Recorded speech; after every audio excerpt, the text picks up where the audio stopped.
another Let's Play Perfect Run. And now that I'm feeling sufficiently warmed up, let's go face off against Fireman. And I mean warmed up literally, by the way. As I'm recording the commentary for this, the UK is currently experiencing a prolonged heatwave. This is according to our Met Office anyway. And without wishing to sound whiny, I really hate hot weather. It always leaves me feeling drained, and on top of that, the summer is usually when my hate energy starts kicking in, and that's always a bloody nuisance. But whatever. Back to the important thing, the game. The first enemy we encounter are these screw buttons that I think we last saw on Cutler stage. The first set of them all have a laughable flaw, the fact that you can shoot them through the floor. It makes getting by them a doddle, but otherwise I'd have to employ a strategy more akin to what I have to do for the second set of them. Bait them to pop up and blast away as many bullets as I can muster. Still granted not terribly difficult, but there's far greater capacity for something to go wrong. You also just saw the first occurrence of fire tackles. They rise up to the sky and then drop down slowly at an angle, often leaving you with a tricky dodge maneuver to pull off. They can sometimes be kind, but that always seems to be a rarity whenever I'm playing this stage. Now this fire beam, which looks awfully like a wrench beam we're seeing a whole lot of later on, is irritating. You need to position yourself on the very edge of the platform before attempting to jump down, or chances are you'll take a hit. You also can't dilly-dally as you need to leave yourself enough time to jump up to the little ledge just above the beam. Your good work will have been completely gone to waste. Avoiding the other fire beams and fire pits in this area is straightforward enough. Clumsy death alerts. Yeah, remember that in these LP portals or whatever Master Say is, I'm attempting the perfect runs all over again to try and give you some indication of where the difficult spots were. And in this case, I could have simply walked to the right there and taken a guaranteed hit from a fire pillar, but not fallen off the platform. Instead, however, I was trying to pull off shooting attack of fire, and yeah, it didn't go well. That death was once again all for you, my loyal viewer. But hey, at least took the bastard down with me. And I respawned in the exact same area, much like I did when I died on bomb stage, so it didn't say that too much. And trying to so Sky Squad screen again, I immediately screw up for no apparent reason whatsoever. I genuinely have no idea why I just did that, or what I was trying to accomplish. Fortunately, the rest of this little area passed off without a hitch, and that's a really good thing, because, well, if you do get hit in that section, chances are it'll cost you a life. Unless of course you've already comfortably made it to the lengthy platform with the ladder. Now timing in this room is everything. Pay close attention to the fire waves and make your move at practically the split second after the wave passes through the gap. It's incredibly easy to set off either too early or too late. As you may have seen there, I was trying to inch myself closer to where I think the furthest over I could be without getting hit was, but I still get hit at least once if not twice in that room on most occasions. Now as you're clearly seeing here, I had a bit of a nightmare with this screen. I'm deliberately not shooting the bullet bill type enemies so as to avoid potentially getting hit on their explosions. That therefore means I need to spend a little time baiting the things quite carefully, and that could be rather awkward with the spines on the ground. Further spectacular messing up here, Jesus Christ. But eventually though, after suffering much embarrassment, I make it through to relative safety. If you just make a run for it in this area, I think I find that I can get close enough to the boss door, such that these tackles fire, although they may fall down, there is more than enough space to fire an easy spot. If indeed they don't actually fall down far enough to the right to be able to hit you. A couple of fire pillars to be a little wary of just before the boss door, but they shouldn't pose any real problems. In the boss door corridor, provided you stand far enough away from the screw box, you can easily take them out without being any danger of firing at you, and potentially hitting you, although that's something I failed to do there. Excellent demonstration there, must do. Excellent. Time for Fireman. I'm sure most of you know the trick to dealing with him, at least the NES version anyway, but in case you don't, here goes. Let him finish moving to the left and aim to fire at you. Jump and shoot. You'll avoid the fire wave and the fire on the ground will disappear by the time you land. He'll shoot at you. Jump and shoot. That's all there is to this. But do remember to move to the right once you've got the final hit on him, as the final ground plane doesn't disappear quite so quickly. But other than that, this fight's pretty much a joke.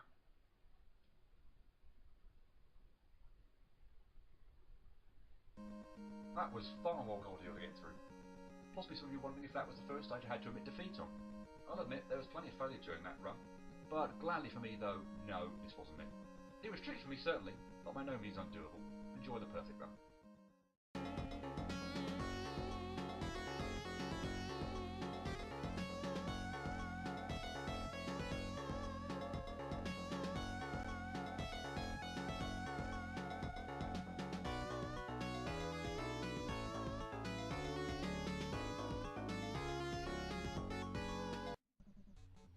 Perfect run time, where you all get that little extra bit of insight into just where I was tearing my hair out. Not on these screw buttons at any rate.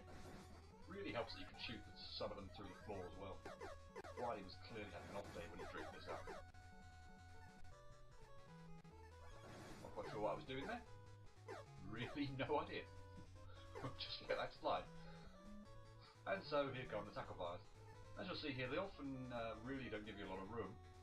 and if they do start dropping in an awkward fashion, they can be an absolute bitch to dodge. There were a fair number of outtakes right there. Now if I got hit in this room, I think it'd be time to call it a day. So I'm pleased to report that won't be happening.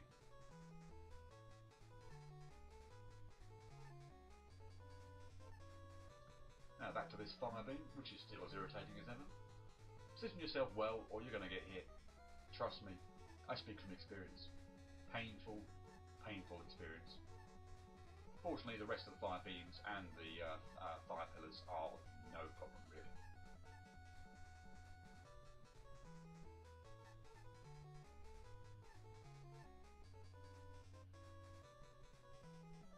Now this screen was fun.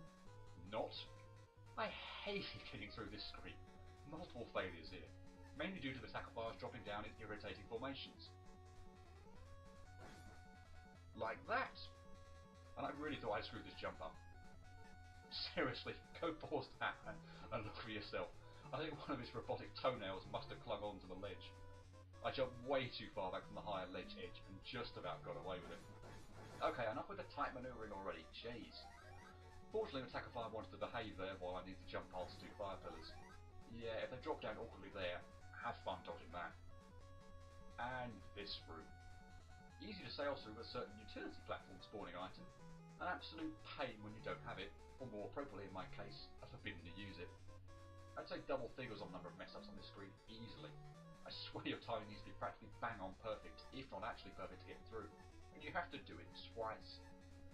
Now this is the area I was making a colossal arse of myself during the Let's Play, and watching this back, I can see why. Hating the bullet bills, and remember it's probably not a good idea to shoot them, as they explode on being killed, unless you're standing a good distance away, can be tricky. Patience and good timing required.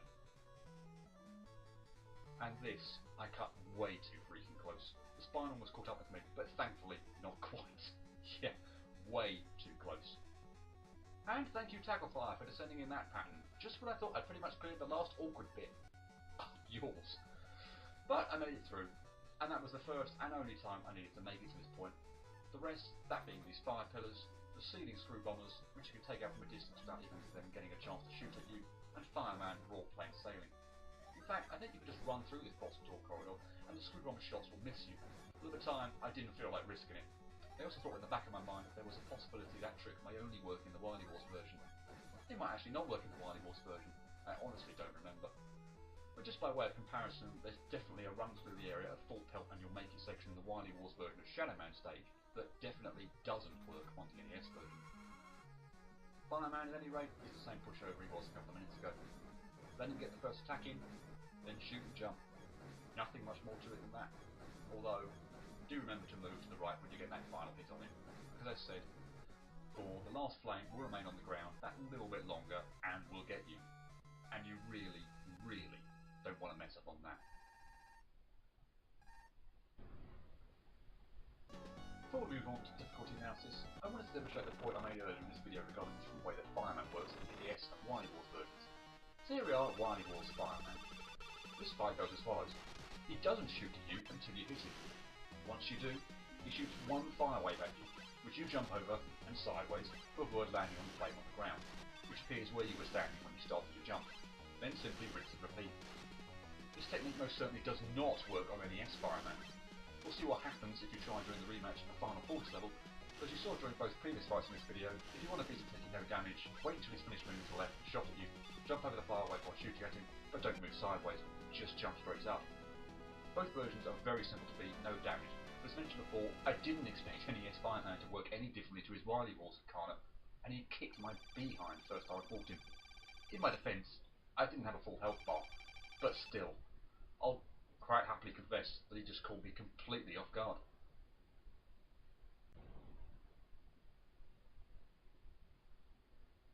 Phew, that one was far more of a struggle. I think it was around this point with respect to the Perfect Run project as a whole where I started wondering what I would be letting myself in for. Albeit difficulty hadn't quite been cranked up to obscene levels just yet, but I could tell that things weren't going to be a breeze from here on in. This took 1 hour and 10 minutes to achieve a successful Perfect Run. That's just under the total time it took me to beat Cut, Guts and Bomb. How many failures was this? A fair few actually. 28 outtakes in total, although thankfully none on Fireman. That may sound like a lot, And it probably is. What I would remind you all at this point is that I did not practice any of these stages before attempting to recall myself achieving a perfect run. Was that stupid of me? Well, I don't particularly think so. Given that I'm doing difficulty analyses that include numbers of outtakes, it doesn't seem quite fair to me to be able to practice a stage and air out all the trouble spots before starting the outtake counter off. Ditto for the time taken to achieve the perfect run. And after all, they are two of the considerations I take into account when ultimately rating a stage. If I practice stages to death before trying the perfect runs for real, chances are I do quite a few of them fairly quickly, and all these stages will end up getting fairly low ratings. Artificially low ratings in contrast to what they probably should be scoring. Also, knowing my luck, I ended up achieving the perfect run while I didn't have my VCR recording the damn thing, and ended up having to do it all over again. No doubt then getting more and more pissed off every time thereafter that I failed. Finally, let me say again, I had no intention of creating a YouTube channel or letting anyone else other than my brother see the proof of what I've managed to achieve. Meaning that, to be honest, practice runs would have been reasonably pointless at that point in time anyway. And it's only now that there would have actually been any point to them. So, for all those reasons, there were no practice attempts at any stages. The number of outtakes and the time taken to get the perfect run are an absolute true reflection of my experience of each stage. So in summary again of the trouble spots, the tackle fires were often really freaking annoying, just leaving me little or no room to manoeuvre in, frequently in the screen with the fire pillars to add that extra feeling of claustrophobia. The one fire laser I mentioned, the perfect run got me a few times. You need to do a really well placed jump in that area to avoid getting hit. The fire waves are also bloody annoying. Your timing there has to be dead on or you're in trouble. And as you saw from the LP version of the level, the room with the bullet bills of the spines was very troublesome for me. You need a fair amount of patience and good baiting skills to get through that unscathed. But after that, it's pretty much plain sailing, as long as you're careful. As for my mood, I'm not quite sure the best phrase to describe it. Ambivalence, indifference, mild irritation? Somewhere firmly between happy and annoyed at any rate. I certainly wasn't raging with fury at any point, but I'd hardly describe myself as cool, calm and collected throughout the hour or so I spent doing this. What does all this mean overall? Fireman gets a middle of the road 5 out of 10 from me. All of that earned by his stage, and none of that earned by Fireman himself, who, once you know the trick to fighting him, is laughably easy. So yeah, 5 out of 10. As I was saying before, a definite step up in difficulty from the earlier 3 levels. And that's with no big eye by the way either. Fireman is the second of 2 stages not to have one in it, and that's very much appreciated. That just leaves 2 Robot Master stages to be completed. Will I be able to keep my cool for the next one? Tune in next time to find out. Cheerio.